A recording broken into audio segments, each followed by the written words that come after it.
नमस्कार दोस्तों, मैं सुनील कुमार आपका फिर से स्वागत करता हूं आपके अपने चैनल में। दोस्तों, इससे पहले मैंने आपके साथ कुछ जानकारी शेयर की है कि अगर आपको या आपके किसी परिचित को अगर सफेद दाग की समस्या हो जाती है तो उसके क्या क्या कारण हो सकते हैं। आज मैं अपने वीडियो के माध्यम से आपको बताने जा रहा हूं सफेद दाग अगर आपकी स्किन पर या आपके किसी जान पहचान के जो परिचित के लोग हैं उनको अगर सफेद दाग की समस्या है तो किन किन चीजों से आप उसे रोक सकते हैं और किन किन चीजों से आपको आराम मिलेगा सफेद दाग को रोकने के लिए। दोस्तों, तो हमारी वीडियो पूरी देखना और हम आपको एकदम जो हमने तथ्य जुटाए हैं उसके आधार पर हम आपको कुछ जानकारी देना चाह रहे हैं। ध्यान से सुनना।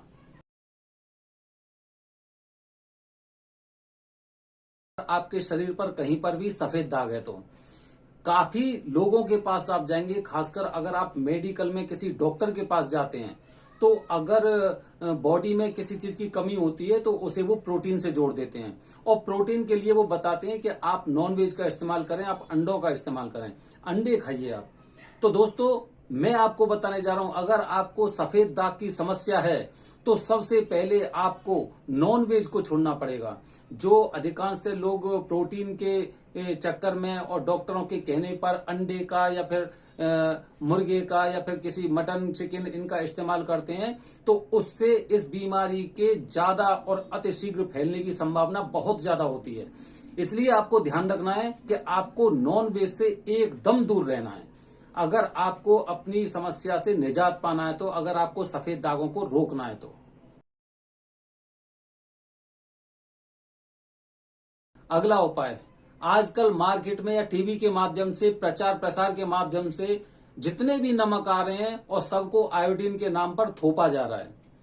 वो नमक आजकल ऐसा है कि उसमें किसी को नहीं पता है कि इसमें आयोडीन की मात्रा कितनी है। जब तक हम साबुत नमक लेके आते थे तब तक सबके बॉडी एकदम बहुत अच्छी चलती थी। किसी को इतनी जल्दी अतिशीघ्र, आज आपने देखा होगा आजकल कि छोटी छोटी उम्र पर डायबिटीज, बीपी, कोलेस्ट्रॉल वगैरह की ये समस्या होने लग जाती है। इसकी विशेष वजह ये वही नमक है जिसमें आयोडीन के नाम पर जहर जनता को दिया जा रहा है, जो यहाँ के लोग हैं उनको दिया जा रहा है। तो सबसे पहले मैं आपको बताना चाह रहा हूं इस बारे में कि उस नमक का सेवन एकदम तुरंत बंद कर दें। वो सफेद नमक आपके सफेद दाग बढ़ने में एकदम तीव्र गति से प्रभावकारी होता है। इसलिए अगर आप उसका सेवन कर रहे हैं तो आपके लिए ये घातक परिणाम साबित कर सकता है कि आप कितनी भी दवाई करा लोगे, आपकी समस्या खत्म नहीं होगी। आप उस सफेद नमक का इस्तेमाल करके आप सेंधा नमक या काले नमक का इस्तेमाल कर सकते हैं। बशर्ते ये भी कहा जाता है आयुर्वेद के अनुसार कि अगर सफेद दाग की समस्या है तो कुछ दिनों के लिए नमक को एकदम छोड़ दें, ये भी बताया जाता है। लेकिन ये इंसान की थोड़ी सी जो बॉडी का जो मेटाबॉलिज्म होता है या फिर जो हमारे अंदर की जो कुछ इंटरनल चीजें होती है उसके ऊपर भी डिपेंड करता है कि उसकी प्रवृत्ति किस तरह से है। इसीलिए नमक को अवॉइड करें और सब्जी में अगर आपने नमक डाला है तो भूल कर भी आप ऊपर से उसमें नमक का इस्तेमाल बिल्कुल ना करें, या तो वो सब्जी हो या फिर वो सलाद हो। को सफेद दाग की समस्या है तो सफेद वस्त्रों से एकदम तौबा कर ले, उसे सफेद कपड़े नहीं पहनने चाहिए। ये कहा जाता है कि ऐसी चीज सफेद चीजों से फैलती है। इसलिए अगर आप सफेद वस्त्रों का इस्तेमाल कर रहे हैं तो आपको वो भी तुरंत त्याग देने चाहिए। और ऐसे जो रंगीन कपड़े होते हैं जिनमें से धुलने के बाद अगर उसमें से रंग नहीं निकलता है तो ऐसे कपड़ों को आपको इस्तेमाल करना चाहिए। या फिर अगर आप नए कपड़े खरीद के लेके आ रहे हैं तो सबसे पहले उसे 1 या 2 बार धोने के बाद अच्छी तरह से उस पर प्रेस करने के बाद ही उसे इस्तेमाल करें।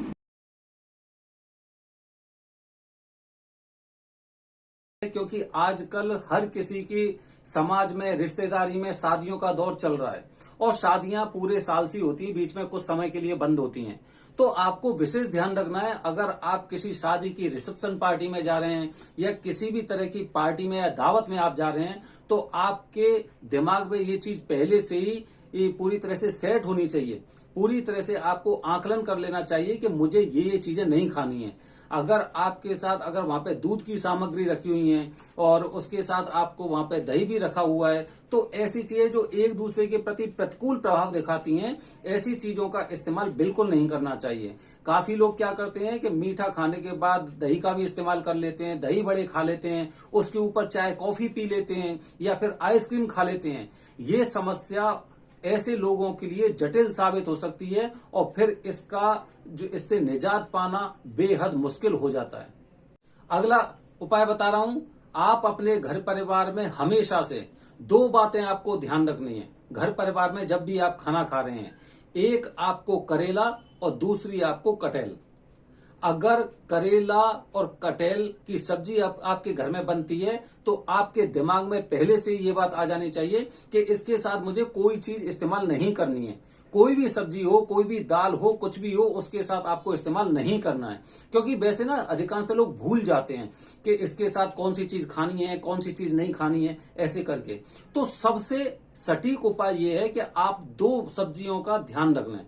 2 सब्जी हो गई, एक करेला हो गई और एक कटहल की सब्जी हो गई। ये दोनों सब्जियां जब आपके घर में बन रही हैं, जैसे जरूरी नहीं कि एक साथ बने, अलग अलग दिन, जैसे आज कटहल की बनी, कल करेला की बनी, परसों भिंडी की बनी, तो करेला की सब्जी के साथ या भिंडी की सब्जी के साथ, कटहल की सब्जी के साथ आपको किसी दूसरी सब्जी का इस्तेमाल नहीं करना है। आपको ये विशेष ध्यान रखना है, उसके साथ मुझे दही नहीं खाना है, उसके साथ मुझे ऊपर से नमक ऊपर से छिड़क के नहीं खाना है। ये बातें आपको विशेष ध्यान रखनी है, क्योंकि करेला अगर कटहल के साथ भी आप खा रहे हो या करेला आप भिंडी के साथ भी खा रहे हो, तो आपकी समस्या कम होने की बजाय वो बढ़ेगी। आप कितने भी अच्छे डॉक्टर से इलाज ले सकते हैं और कितने भी अच्छे वैद्य से आप इलाज ले सकते हैं, आपको उस बीमारी से मुक्ति नहीं मिल सकती जब तक आप इन बातों पर पुनर्विचार नहीं करेंगे, आप इन बातों को पूरी तरह से अपनाएंगे नहीं। अगला उपाय बता रहा हूं दोस्तों, ध्यान रखना, दही से बने हुए पदार्थ या फिर अचार, ऐसी खट्टी चीजों का इस्तेमाल कम से कम करें तो ज्यादा बेहतर होगा। काफी महिलाएं मैंने देखी हैं, जो महिलाओं को क्या है कि कढ़ी बहुत अच्छी लगती है, कभी पालक की, कभी बथुआ की, कभी पकौड़ी वाली, ऐसे करके वो अपने घर परिवार में कढ़ी बनाती हैं। और कढ़ी उन लोगों को बहुत अच्छी लगती है। खासकर अगर मैं उत्तर प्रदेश की बात करूं तो उत्तर प्रदेश में कढ़ी एक बहुत अच्छा भोजन माना जाता है। और जैसे ही कढ़ी बनती है तो सब लोग एकदम तैयार हो जाते हैं, भाई इसके साथ चावल भी खाएंगे, कुछ रोटियां भी खानी है या फिर शाम को भी रख देंगे, इस तरह से वो लोग सोचते हैं। तो इसीलिए कोशिश करें कि खट्टे पदार्थों का सेवन ना करें। महिलाएं अचार के खट्टे चीजों की शौकीन भी होती हैं, लेकिन अगर सफेद दाग की समस्या है तो आपको इन बातों पर, अपनी चॉइस पर पुनर्विचार करना पड़ेगा कि मुझे कोई भी अचार का इस्तेमाल नहीं करना है, मुझे कढ़ी का इस्तेमाल नहीं करना है, मुझे दही नहीं खाना है। और अगर आप दही भी खा रही हैं तो दही में थोड़ा सा दही ले सकती हैं, उसमें लेकिन शक्कर मिला के आप ले सकती हैं।